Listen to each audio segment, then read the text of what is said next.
अरे गाँव साहब कब से चाय मांग रहा हूँ, क्या कर रही हो? जी आई वो निशा का नाश्ता बना रही थी, आज उसका एग्जाम है ना। निशा का एग्जाम है, बुलाओ उसे। जी जी निशा, पापा बुला रहे हैं। जी पापा। आज तुम्हारा एग्जाम है? जी। तुम्हें याद है ना तुमने मुझसे क्या वादा किया था?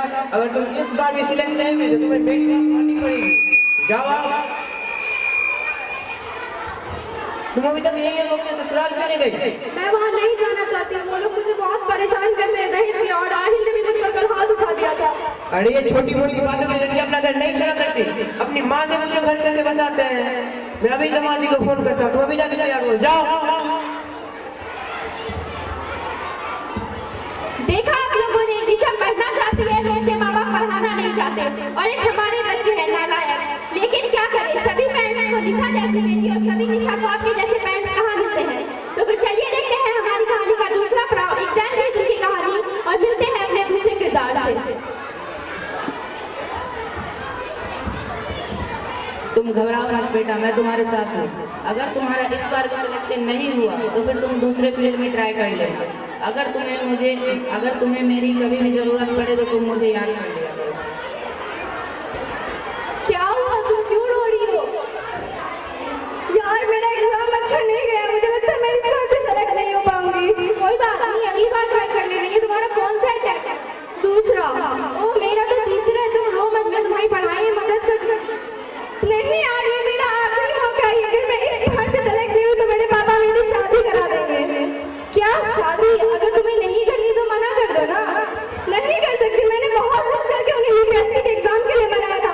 मुझे शादी करनी ही पड़ेगी, शादी हम लड़कियों के लिए अच्छी नहीं होती है। और पता है तुम्हें, मेरे पापा कभी मेरी माँ से ढंग से बात नहीं करते, हमेशा बस उन्हें डांटते रहते हैं। और पिछले साल मेरी दीदी की भी शादी हुई है, उनके ससुराल वाले भी उन्हें दहेज के लिए बहुत परेशान करते हैं। तो तुमने ये सब अपने पापा को बताया? नहीं, हमारे पापा हमसे ज्यादा बातें नहीं करते। देखा आप लोगों ने, माँ बाप के फैसलों का बच्चों पर कितना प्रभाव पड़ता है। तो फिर चलिए देखते हैं हमारी कहानी का आखिरी पड़ाव, रिजल्ट के दिन की कहानी, और देखते हैं कि इस कहानी की हैप्पी एंडिंग होती है या सैड, क्योंकि हर कहानी की हैप्पी एंडिंग नहीं होती। बाबा बाबा कहाँ है? मैंने एग्जाम निकाल लिया, मैं सिलेक्ट। शाबाश बेटा, मुझे तुमसे यही उम्मीद थी। मुझे पता था कि तुम मेरा सर एक दिन जरूर ऊंचा करोगे। मैं बहुत खुशनसीब हूँ जो मुझे तुम जैसी बेटी मिली है। सच में बेटियां खुदा की रहमत होती है।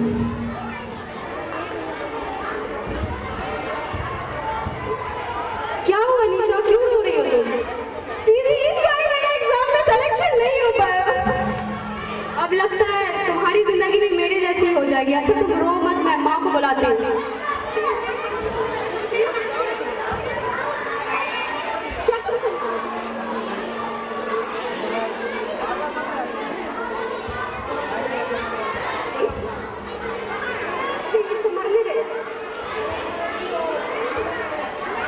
माँ वहाँ चलिए, निशा बहुत रो रही है। क्या हुआ? लगता है इस बार भी इसका सिलेक्शन नहीं हो पाया। चलो।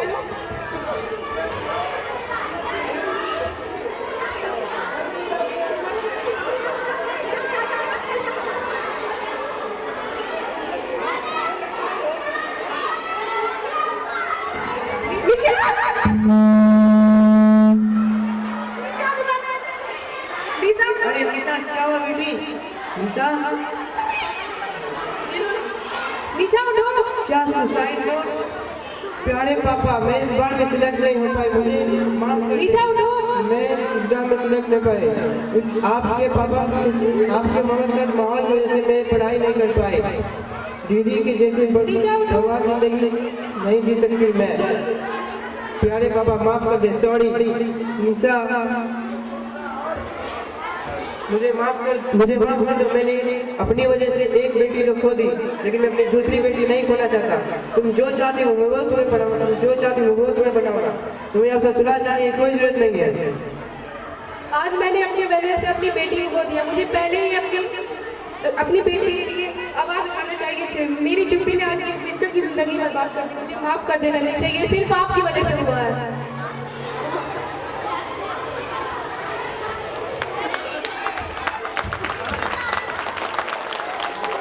देखा आप लोगों ने, अपने सपनों को तो निशा पूरा नहीं कर पाई और उसे अपना और अपने सपनों का बलिदान देना पड़ा, लेकिन नेहा के परिवार वालों ने उसका साथ दिया और कामयाब हुई। अंत में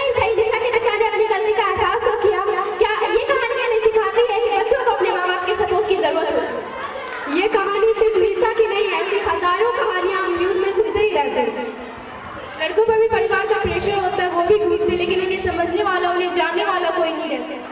इस कहानी के जरिए हम उन सभी बच्चों की तरफ से सभी पेरेंट्स से रिक्वेस्ट करते हैं, dear parents, we need your support, love